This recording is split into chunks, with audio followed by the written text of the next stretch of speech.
வணக்கம். இங்கு உரையாற்ற வந்திருக்கும் சிறப்பு அழைப்பாளர்கள், மதிப்புக்குரிய விருந்தினர்கள் மற்றும் இங்கு குழுமியிருக்கக்கூடிய அனைவருக்கும் என்னுடைய முதற்கண் வணக்கத்தை நான் தெரிவித்துக் கொள்ள விரும்புகிறேன்.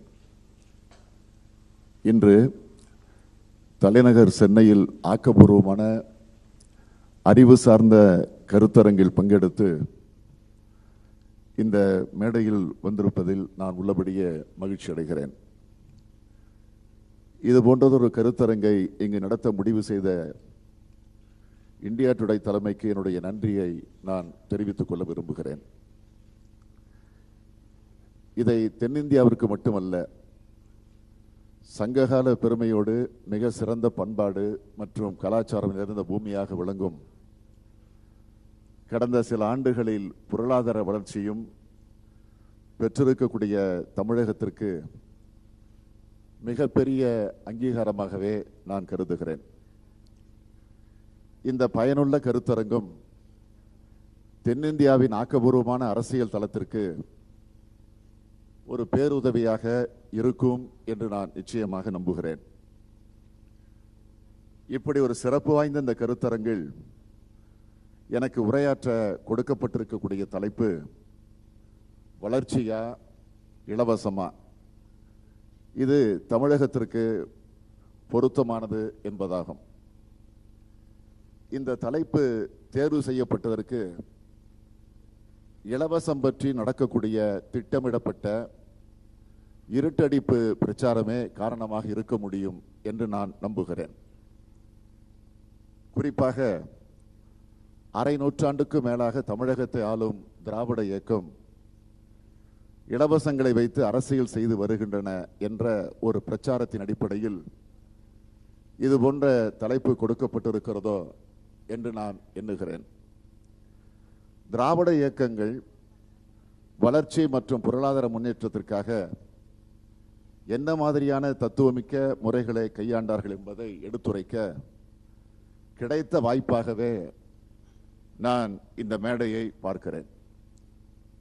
போலியான வளர்ச்சி, முழக்கங்களை தாங்கி பிடிக்கக்கூடிய சாதாரண மக்களை திசை திருப்பக்கூடிய நீங்கள் இலவசங்கள் என்று கூறும் சமூக நலத்திட்டங்களை பற்றி எடுத்துக் கூற வேண்டிய கடமை திராவிட இயக்கத்தின் உண்மையான வழித்தோன்றல் என்ற முறையில் திராவிட முன்னேற்ற கழகத்திற்கு உள்ளது. ஒட்டுமொத்த உற்பத்தி வளர்ச்சியும் மனித வளர்ச்சி குறியீடுகளான கல்வி, சுகாதாரம், சட்டம் ஒழுங்கு போன்றவற்றையும் உள்ளடக்கியதுதான் உண்மையான வளர்ச்சி என்பதை நாம் அனைவரும் ஏற்றுக்கொள்வோம். அந்த அளவுகோலை வைத்து பார்த்தால் கூட சமூக நல திட்டங்களுக்கு எங்கும் அதிகம் செலவிடப்பட்டிருக்கிறதோ அங்கு அதிக அளவிலான பொருளாதார வளர்ச்சியும் ஏற்பட்டிருக்கிறது என்பதை அடையாளம் காட்டுகின்றன.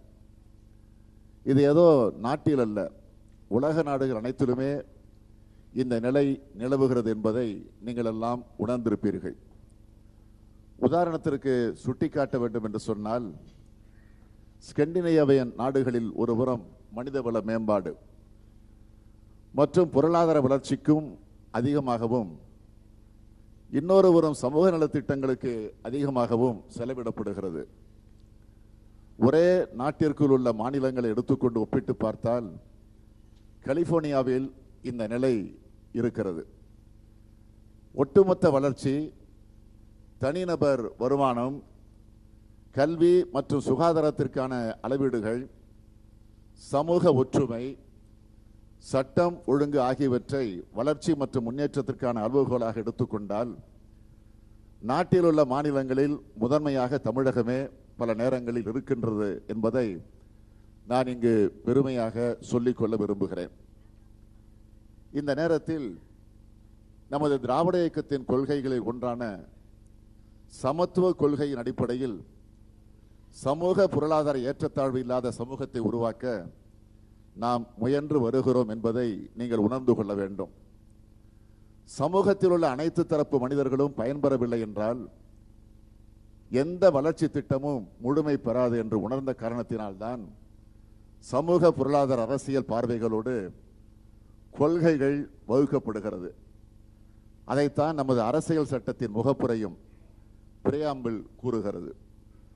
இது போன்ற கருத்துக்களை எல்லாம் எடுத்துக்கொண்டுதான் திராவிட முன்னேற்ற கழகம் தமிழகத்தில் 5 முறை ஆட்சி செய்திருக்கிறது. எனவே 2006 2011 ஆண்டு வரை திராவிட முன்னேற்ற கழக ஆட்சி நிறைவேற்றப்பட்ட சமூக நலத்திட்டங்களில் சிலவற்றை நான் இங்கு குறிப்பிட்டு காட்ட கடமைப்பட்டிருக்கிறேன். வறுமையை போக்க 1 ரூபாய்க்கு 1 கிலோ அரிசி திட்டம் செயல்படுத்தப்பட்டு அதன் மூலம் 1,85,00,000 குடும்பங்கள் பயனடைந்தன.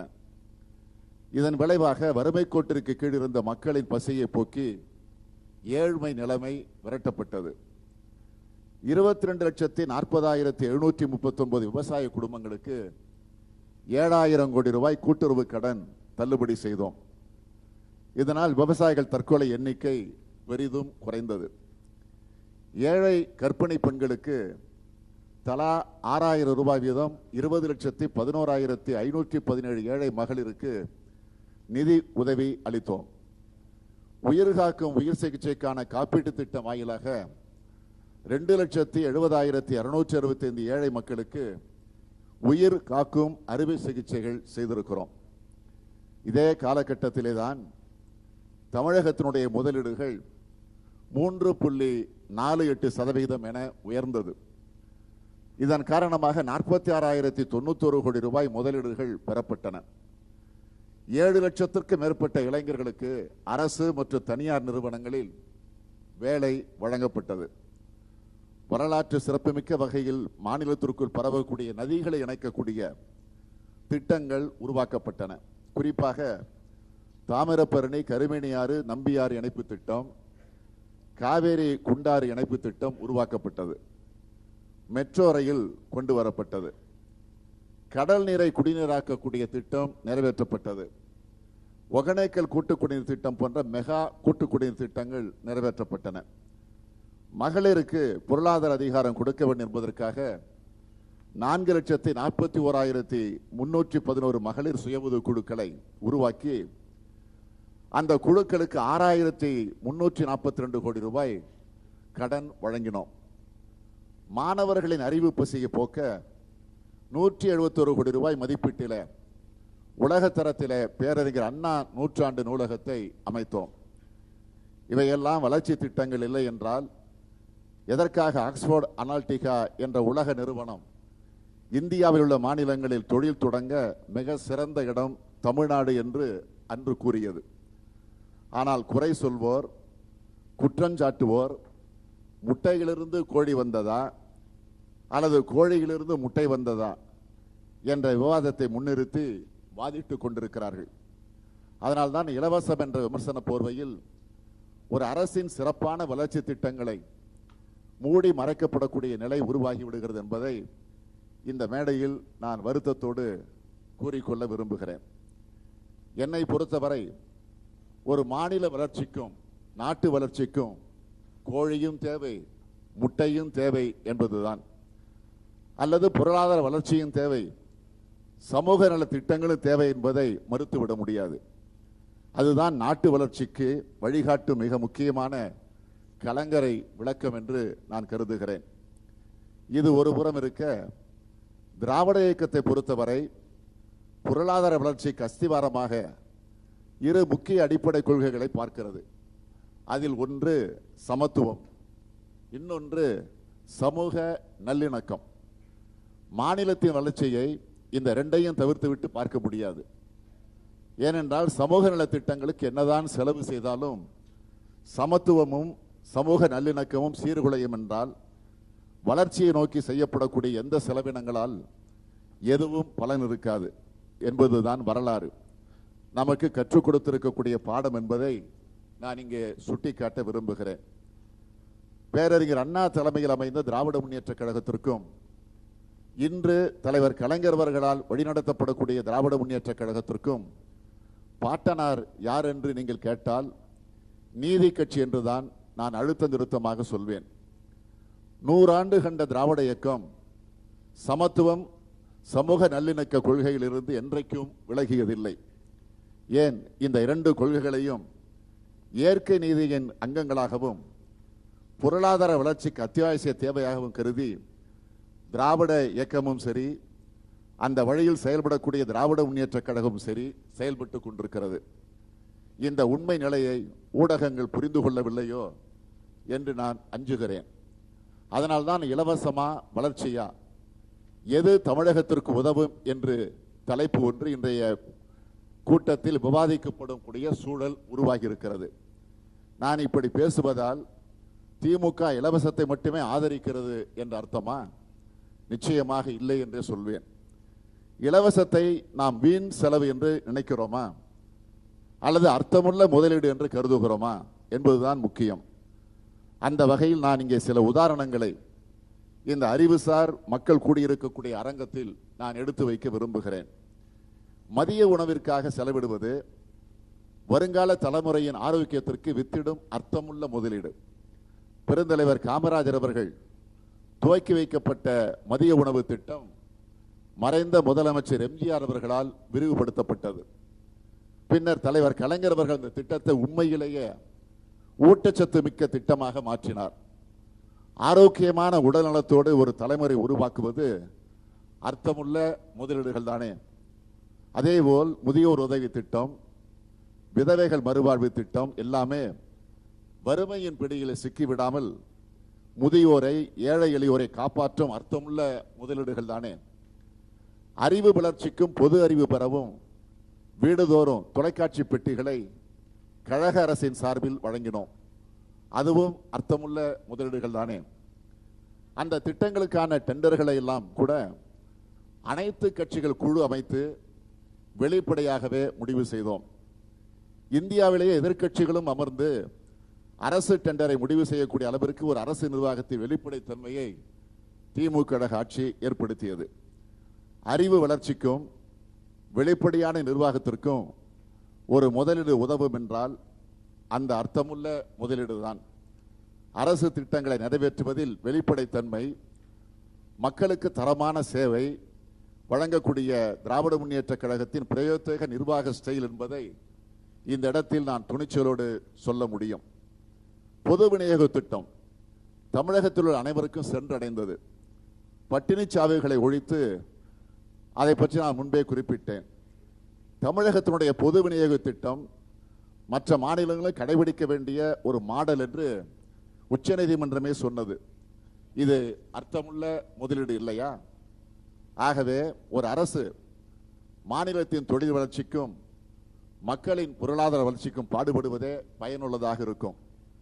குறிப்பாக பொருளாதார வளர்ச்சி திட்டங்களின் முழு பயன கிராமத்தில் உள்ள கடைகோடி குடிமகனும் அடையும் வரை சமூக பாதுகாப்பு மற்றும் நலத்திட்டங்களுக்கான அரசின் செயல்பாடு துணிச்சல் மிகுந்ததாக இருக்க வேண்டும் என்பதே என்னுடைய எண்ணம்.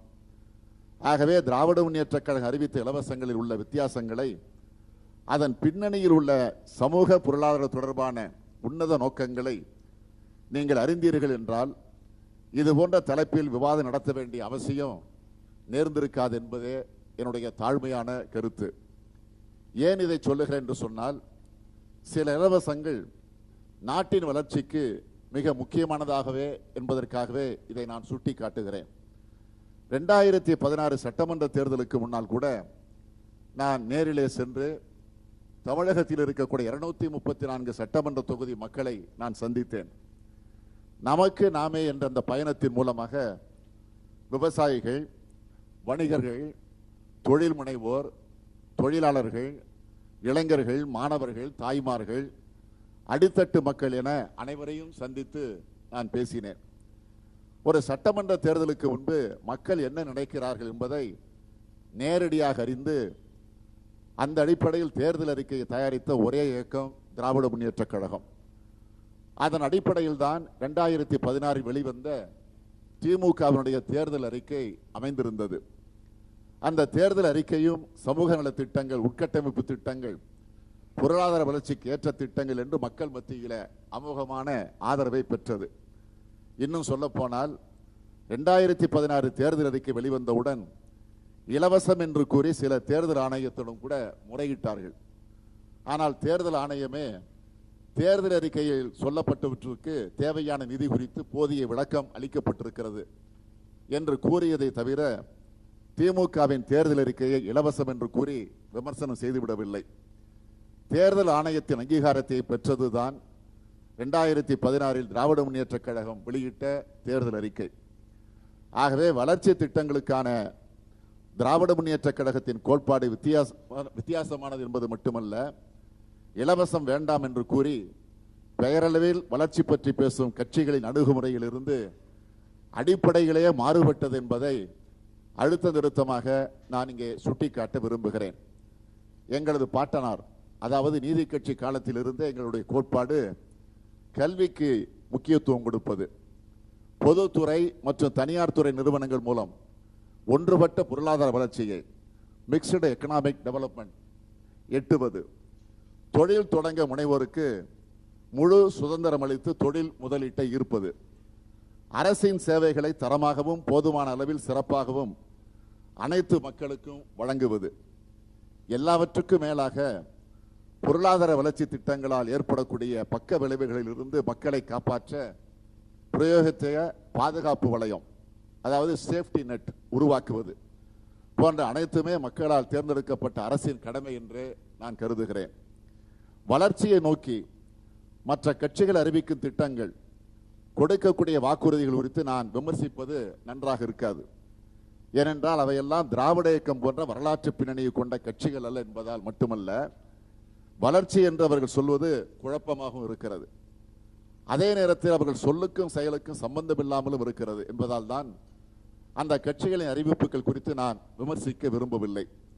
ஆனாலும் அடித்தட்டு மக்களை, ஏழை எளிய மக்களை மெல்ல மெல்ல சாகடிக்கும் இந்த 500 ரூபாய் 1000 ரூபாய் நோட்டுகள் செல்லாது என்ற முன்கூட்டியே திட்டமிடாத பிற்போக்குத்தனமான அறிவிப்பை நான் இந்த அரங்கில் கண்டிக்கவில்லை என்றால் ஏதோ தவறு செய்தவன் ஆகிவிடும் என்பதை மாத்திரம் தெரிவித்துக் கொள்ள விரும்புகிறேன்.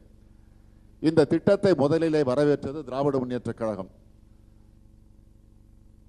ஒழிக்க இந்த திட்டம் நிச்சயமாக உதவும் என்று நினைத்தேன்.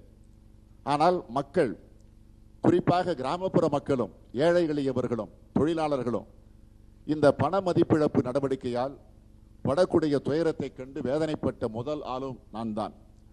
இது மாதிரி ஒரு எவ்வித முன்னேற்பாடுகளும் திட்டமிடலும் இல்லாத அவசரமாக அள்ளி தெளித்த திட்டம்தான் வளர்ச்சி பற்றி பேசிக் கொண்டிருக்கும் அந்த கட்சியின் அணுகுமுறை என்றால், அப்படிப்பட்ட அணுகுமுறை நாட்டின் பொருளாதார வளர்ச்சியில் எந்த வடிவிலும் உதவாது என்பதுதான் திராவிட முன்னேற்ற கழகத்தின் கருத்து என்பதை மட்டும் இங்கே நான் பதிவு செய்ய விரும்புகிறேன். நிறைவாக நான் இந்த அரங்கில் சொல்ல விரும்புவது எல்லாம், திராவிட முன்னேற்ற கழகத்தை பொறுத்தவரையில் சமத்துவம், சமூக நல்லிணக்கம் என்ற இரு கோட்பாடுகளை அடிப்படையாக வைத்து வளர்ச்சிக்கு வித்திடும் வகையில் இதுவரையில் செயல்பட்டு வந்திருக்கிறது. ஆகவே வளர்ச்சியை உள்ளடக்கியதுதான் இலவசம் என்ற கருத்தை உங்கள் மத்தியில் எடுத்து சொல்லி, அவரவர் மாநிலத்தின் முன்னேற்றத்திற்கு மட்டுமல்ல, நம் நாட்டு முன்னேற்றத்திற்கும் இலவசமும் வளர்ச்சி திட்டங்களும் ஒன்றுக்கொன்று இன்றியமையாதது. என்னை பொறுத்தவரையில் ஒரு அரசுக்கு கார்ப்பரேட் என்பதும் தேவை, காமன் மேனும் தேவை. இரண்டும் நாட்டினுடைய இரு கண்கள் என்றால், டெவலப்மெண்ட் என்பது நெற்றி கண்ணாகவே நான் பார்க்கிறேன். இந்த முக்கண்ணையும் மனதிலே வைத்து மக்களை பாதுகாக்க, மக்களின் நலன்களை போற்ற எடுக்கப்படும் நடவடிக்கைகளை யாராவது இலவசம் என்று பெயரிட்டு அழைத்தால் அந்த பட்டத்தை நாங்கள் மனமுவந்து சுமக்க தயாராக இருக்கிறோம் என்று கூறி, இங்கே அமர்ந்திருக்கக்கூடிய அனைவருக்கும், இந்த வாய்ப்பை தந்திருக்கக்கூடிய இந்தியா டுடே குழுமத்திற்கும் மகிழ்ச்சியோடு என்னுடைய நன்றியை கூறி நான் விடைபெறுகிறேன். நன்றி, வணக்கம்.